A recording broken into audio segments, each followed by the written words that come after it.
Шулай бер көнне Гайса шәкертләре белән көймәгә утырды. Күлнең аръягына йөзик диде ул, һәм алар кузгалдылар.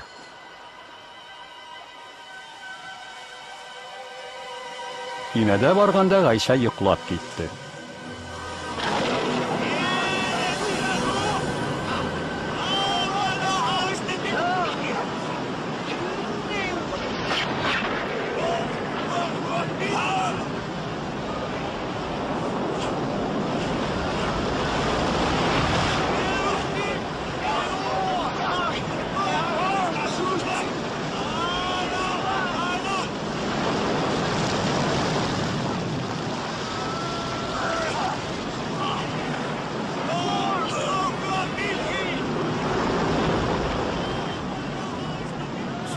Üstadım!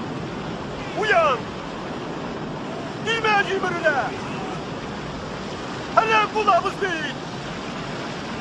Dulkanlar direnmişler, vatanımız kurtarmışlar ustad!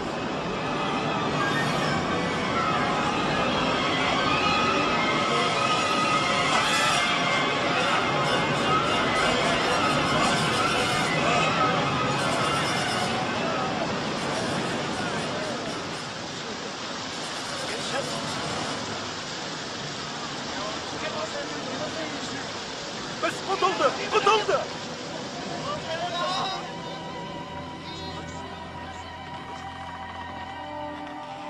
İmanıгыз кайда?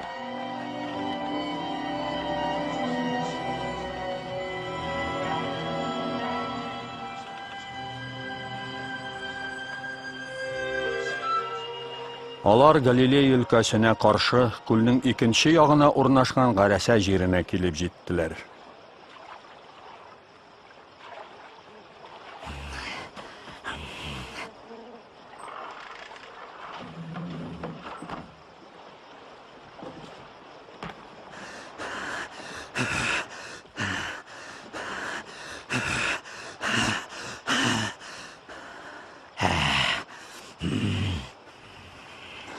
Гайса, Аллаһның улы,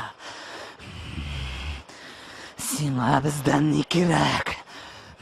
Үтенәм синнән, газаплама! Исемең ничек?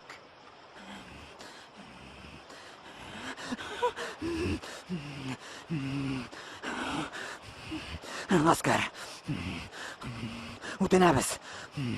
Раббы, безне укуңа җибәрмә. Дуңгыз көтүенә җибәр безне.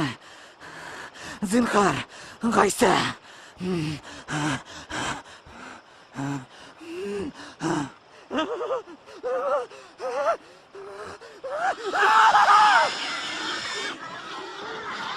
Ey! Kaya! Туктагыз! Туктагыз! Җеннәр ул кешедән чыгып дуңгызлар эченә керделәр. Туктагыз!